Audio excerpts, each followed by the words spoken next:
يابا يومين ثلاثة على عكس الجامعة ليش انت ما تعطيني؟ انا اعطيك ربع والله بعد يومين ثلاثة اعطيك يا جامع. هاي وعلى غير اسوي على سنة ربع انا من اقبض راتب عم اعطيه ربع وخلصنا. عندك راتب عم دخلان طلعت الجوتات لقيت الراتب عم غير بيدك تجيب الطبيب الجامعة وعلى غير اسوي بك فلك كسرت الجام كله انت ما نعطيك انا اعطيك 3 ايام 4 ايام ما اعطيك والله عاد ميدان اشتري له. شو انت شايلك طابوقه؟ انت شايلك طابوق شو؟ وتكسر الجام. انا بعد يومين ثلاثة انا اعطيك. زين انت ليش ما تكسر رجل؟ اقول لك عليوي انت ليش ما تكسر رجل ابوك؟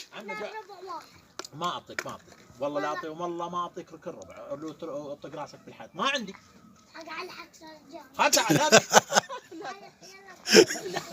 هذا قل الربع لو تبدلها ب50,000. لا تكسر هذه والله انا اعطيك